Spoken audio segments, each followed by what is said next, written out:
Menteri Datuk Seri Anwar Ibrahim menegur segelintir kelompok elit yang taksub dengan bahasa Inggeris sehingga meremehkan penggunaan bahasa Melayu, iaitu bangsa kebangsaan negara.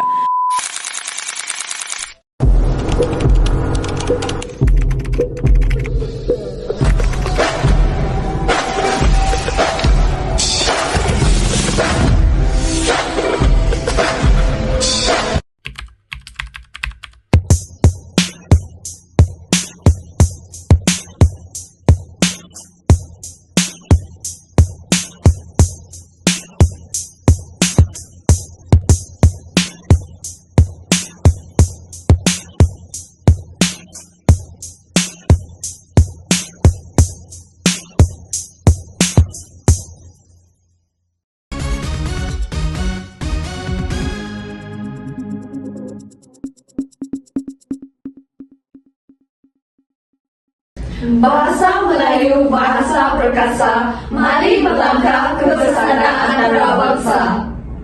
Mencari timba si anak dara di bawah sarang burung tempura. Salam sembah pembuka bicara, selamat datang untuk semua. Bismillahirrahmanirrahim. Alhamdulillahirabbil alamin.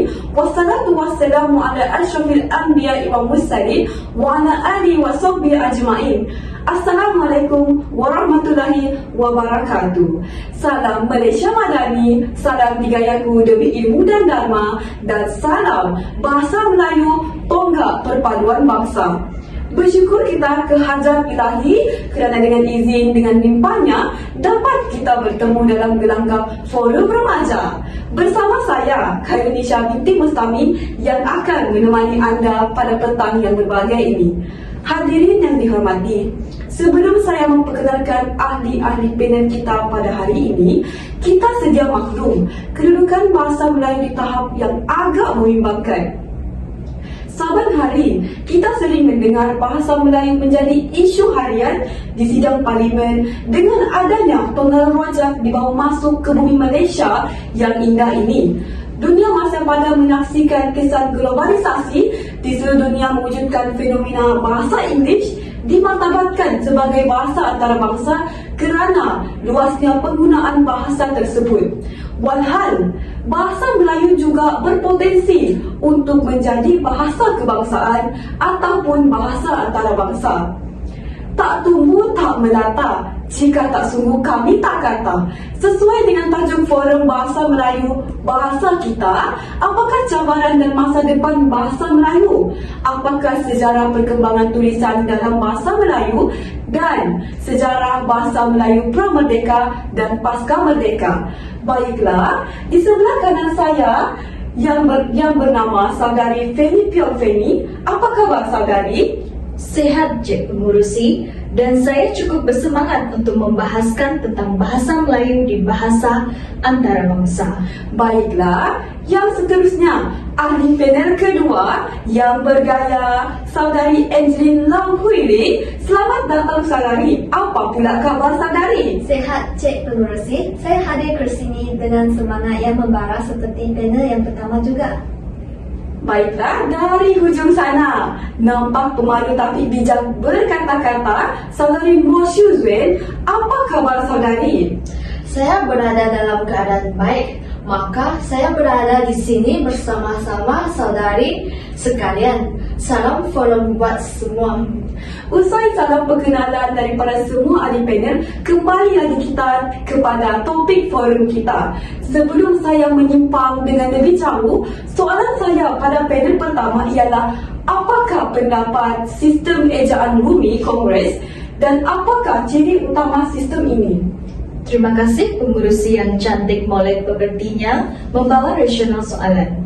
Persoalan, maafkan saya.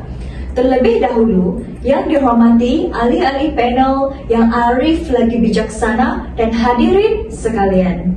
Pada pendapat saya, sistem ejaan Rumi Kongres dikenali sebagai sistem ejaan Kongres yang dipersetujui oleh Kongres Bahasa dan Persuratan Melayu yang ketiga pada tahun 1956. Sistem ejaan Rumi Kongres ini ialah hasil dalam salah satu sidang di bawah Jawatan Kuasa Ejaan dan Bunyi Bahasa Melayu pada 16 hingga 21 September 1956. Prinsip ejaannya ialah menggunakan sistem fonologi untuk melambangkan satu fonem dengan satu grafem atau huruf sahaja.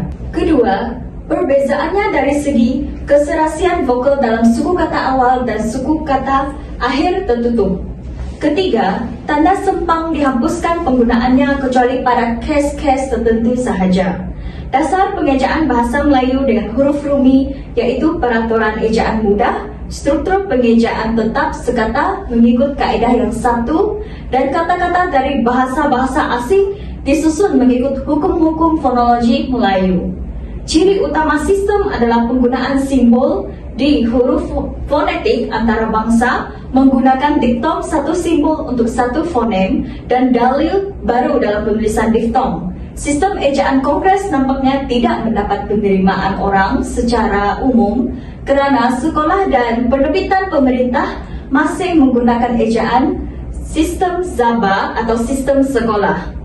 Kerjasama serantau dan pengantara bangsa negara Malaysia dan Indonesia telah menubuhkan Majlis Bahasa Indonesia Malaysia MBIM dalam kerjasama dalam perbahasan peringkat serantau pada tahun 1972. Brunei Darussalam menyertai penubuhan pakatan ini menyebabkan ia menjadi Majlis Bahasa Brunei Darussalam Indonesia Malaysia pada tahun 1985. Ia ditubuhkan untuk merancang dan memantau perkembangan bahasa Melayu khususnya di rantau ini. Kerjasama antara Dewan Bahasa dan Pustaka Brunei Darussalam, Pusat Pembinaan dan Perkembangan Bahasa Jakarta Indonesia, dan Pustaka Malaysia, telah menghasilkan penyeragaman pendoman ejaan, penyeragaman pendoman pembentukan istilah, dan penyeragaman istilah-istilah ilmu tinggi peringkat profesional. Maaf beletih panjang, saya rasa ini sahaja yang saya dapat simpulkan. Terima kasih kepada panel pertama atas lontaran konsep yang utuh lagi berilmiah. Sebentar tadi, panel pertama ada mengatakan bahawa segelintir individu tidak dapat menerima sistem ini. Apa yang saya dapat simpulkan ialah orang ramai menjadi bingung mengenai sistem ini kerana sistem ini menyebabkan kekeliruan dalam minda masyarakat dalam ejaan bahasa ataupun ejaan-ejaan yang lebih mudah ataupun ejaan yang tidak mudah kerana bahasa ini menggunakan skrip rumi. Jadi itu menukarkan pandangan mereka untuk mentafsir lagi bahasa tersebut. Tanpa membuang masa, saya ingin menanyakan persoalan yang seterusnya kepada ahli panel kedua yang berbunyi, apakah pedoman ejaan rumi dalam bahasa Melayu? Soalan yang amat menarik daripada penerusi kita pada hari ini. Baiklah, sistem ejaan rumi yang digunakan sekarang ialah sistem rumi bahasa Melayu baharu, iaitu pedoman ejaan rumi bahasa Melayu yang dirasmikan penggunaannya pada 16 Ogos 1972. Cetusan daripada Perjanjian Penyatuan Ejaan Rumi bagi Bahasa Melayu dan Bahasa Indonesia yang dasarnya dipersetujui pada tahun 1967. Sistem ini yang dilaksanakan pada tahun 1972 itu ialah hasil kesepakatan Majlis Bahasa Indonesia Malaysia bagi pihak Kerajaan Malaysia dan Pemerintahan Republik Indonesia. Badan yang ditugaskan untuk menyusun pedoman ejaan rumi di Malaysia ialah jawatan kuasa yang terletak di bawah pengurusan Dewan Bahasa dan Pustaka. Berikut adalah beberapa panduan asas. Yang pertama, dari segi abjad dan huruf, ejaan rumi bahasa Melayu ada 26 huruf iaitu dari A sampai ke Z. Seterusnya, dari segi huruf vokal, ejaan rumi bahasa Melayu mempunyai 5 huruf vokal yang melambangkan 6 fonem vokal dan bunyi vokal baku. 5 huruf tersebut terdiri daripada E, I, O, dan U. Huruf I mempunyai 2 fonem vokal iaitu fonem I pepet dan fonem I taling. Selepas itu, ejaan rumi bahasa Melayu mempunyai 3 huruf diftom, iaitu AI, AU, dan OI. Misalnya, pantai, hijau, dan amboi melambangkan kombinasi bunyi. Tambahan pula, ejaan Rumi bahasa Melayu terdapat 26 huruf konsonan yang melambangkan 27 fonem dan bunyi konsonan. 5 huruf gabungan tersebut ialah GH, KH, NG, NY, dan SY. Saya rasa itu sahaja pendapat yang boleh saya utarakan. Terima kasih saya ucapkan kepada panel kedua. Baiklah, saya ingin meninjau pula pendapat saudarimu tentang topik perbincangan kita pada hari ini. Wah, sungguh menarik kupasan idea para panel sekalian. Pada pendapat saya pula, berkenaan dengan tajuk forum kita pada hari ini, peranan Dewan Bahasa dan Pustaka atau nama asalnya Balai Pustaka ditubuhkan di Johor Bahru sebagai sebuah jabatan kecil di bawah Kementerian Pelajaran pada 22 Jun 1956. Tujuan penubuhan adalah untuk mengembangkan bahasa Melayu sebagai bahasa kebangsaan atau bahasa rasmi negara. Antara peranan Dewan Bahasa dan Pustaka dalam memartabatkan bahasa Melayu ialah mencetak, menerbitkan, membantu usaha percetakan atau penerbitan buku-buku, risalah-risalah, dan lain-lain bentuk persuratan dalam bahasa kebangsaan. Pihak Dewan Bahasa dan Pustaka telah banyak mencetak dan menerbitkan buku-buku untuk sekolah, seperti buku teks dan buku rujukan yang merupakan bahan ilmiah yang penting bagi pelajar. Peranan yang seterusnya ialah membakukan ejaan dan sebutan serta membentuk istilah-istilah yang sesuai dalam bahasa kebangsaan. Dengan itu, banyak jawatan kuasa istilah telah ditubuhkan oleh Dewan Bahasa dan Pustaka dengan kerjasama institusi pengajian tinggi awam untuk mengumpul, membentuk dan menyebar luas istilah bahasa Melayu dalam bidang sains asas dan sains gunaan.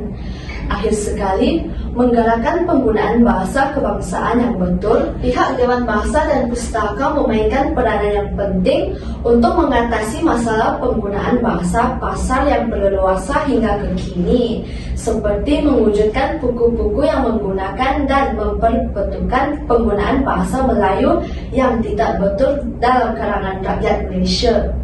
Saya rasa itu sahaja pandangan saya. Oh, baiklah, terima kasih kepada panel terakhir kita, Mo Shuzwen.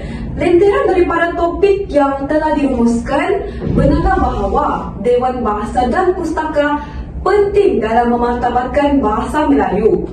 Sahabat-sahabat dan sidang hadirin yang dihormati, sudah jelas lagi bersuluh kita perlu mengetahui apakah punca bahasa Melayu semakin dipinggirkan dalam kalangan rakyat Malaysia.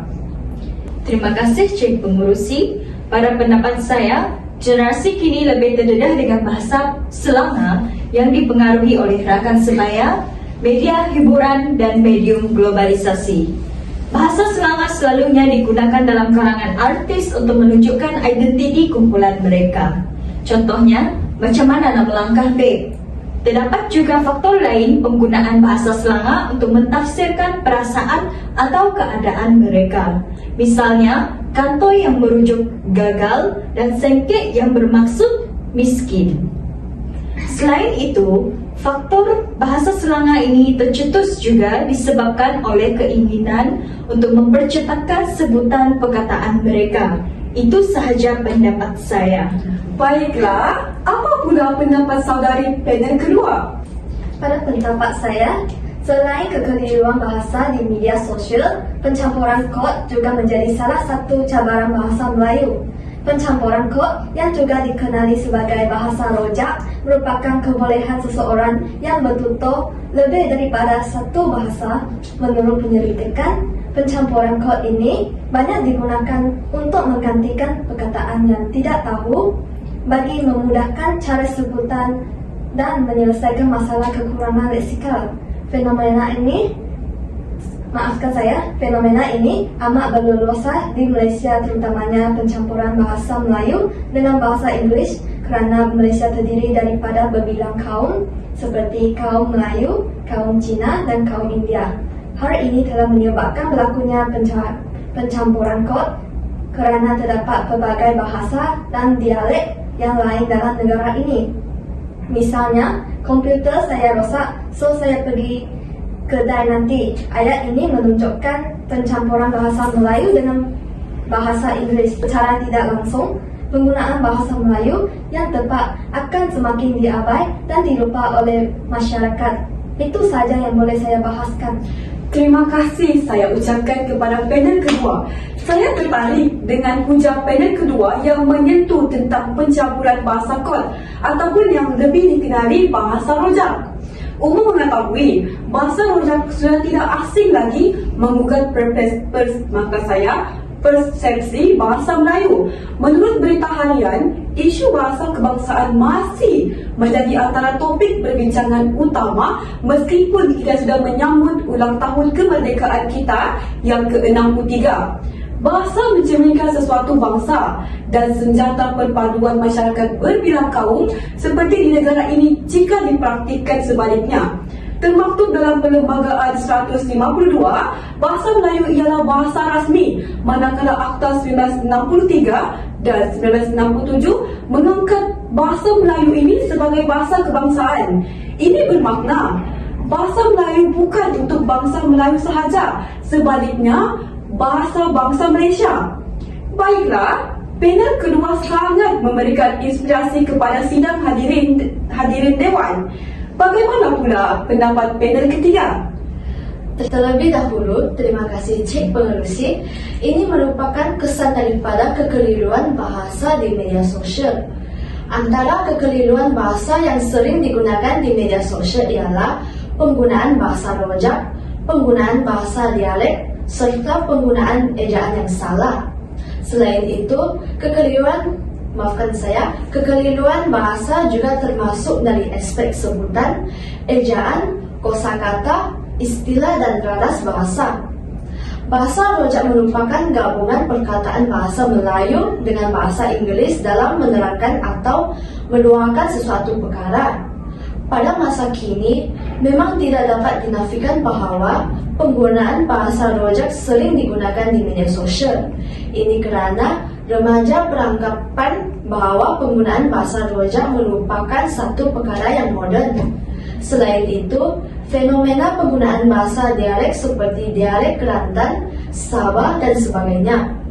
Penggunaan tersebut telah menggunakan beberapa bahasa dialek Kelantan, yaitu kecek merujuk kepada bercakap, buli merujuk kepada boleh, dan sebagainya. Dengan fenomena ini akan menimbulkan isu makna yang berbeza jika dibaca penggunaan yang bukan berasal dari Kelantan. Kesannya akan menjejaskan mutu dan kemunian bahasa Melayu dalam kalangan masyarakat. Itu sahaja dari saya, Pengerusi. Terima kasih lenteran yang amat panjang daripada ahli panel kita pada hari ini. Sebelum saya mengakhiri sesi forum pada hari ini, saya meminta setiap panel untuk memberikan rumusan tentang topik perbincangan kita pada hari ini. Saya silakan mana-mana ahli panel untuk memberikan rumusan tentang topik perbincangan kita. Dari pengurusi, sahabat panel dan sidang hadirin, bahasa jiwa bangsa, rosaklah bangsa. Sebagai generasi pewaris kepimpinan bangsa, ayo kita lestarikan perjuangan memartabatkan bahasa ke tahtanya. Akhir kata daripada saya, hasrat mengantarabangsakan bahasa Melayu bukanlah angan-angan mak jening atau impian di awang-awangan. Oleh itu, iltizam, padu dan komitmen semua pihak, kerajaan, rakyat termasuk kita generasi muda, walau masih setahun jagung, darah setampuk pinang, mari kita usahakan yang terbaik buat bahasa dan bangsa kita. Sebagaimana sahabat ahli panel yang lain, pendirian dan rumusan saya juga serupa walau tidak sama. Memujul lalu melintang patah, sekali kita marah, pantang kita berundur. Perjuangan memartabatkan dan mengantarabangsakan bahasa Melayu ialah perjuangan luhur dan suci demi kesenambungan warisan bumi tercinta. Terima kasih sahabat-sahabat ahli panel yang cukup bersemangat pada hari ini. Demikian tadi rumusan bual bicara daripada semua ahli panel kita tentang pengantarbangsaan bahasa Melayu, realiti atau sekadar ilusi. Tuntasnya, bulat air kerana pembentuk, bulat kata kerana muafakat, kata sepakat dan dicapai dengan usaha tanpa kena erti jemu. Kerana kalau tidak dipecahkan loyo, malah akan dapat sagunya. Maka, hasrat menjadikan bahasa Melayu sebagai bahasa antarabangsa akan menjadi realiti. Terima kasih kepada semua ahli panel yang sudi hadir untuk membicarakan isu pengantarbangsaan bahasa Melayu ini. Semoga forum ini menjadi wadah melahirkan remaja yang cakna terhadap isu-isu bahasa. Selanjutnya, membantu meletakkan bahasa Melayu di persada antarabangsa. Harapan saya, forum ini juga mampu memberikan informasi bermanfaat buat semua hadirin yang dihormati. Sidang hadirin yang dihormati, kalau berkayu dah sampai ke pulau, kalau mendaki dah sampai ke puncak, kita telah sampai kepada penghujung bicara. Entah kata salah tutur, entah maksud salah sampai, terimalah salam-salam bersantun, salam yang minta maaf, salam yang minta ampun. Saya, mewakili semua ahli panel, mengucapkan setinggi-tinggi penghargaan terima kasih kepada semua hadirin yang sudi menyaksikan forum ini. Lantaran keterbatasan waktu, saya mohon mengakhiri bicara ini, selanjutnya mohon mengundur diri. Sekian, wabillahi taufiq wal hidayah. Wassalamualaikum warahmatullahi wabarakatuh. Salam sejahtera, salam satu Malaysia, salam bahasa Melayu, tonggak perpaduan.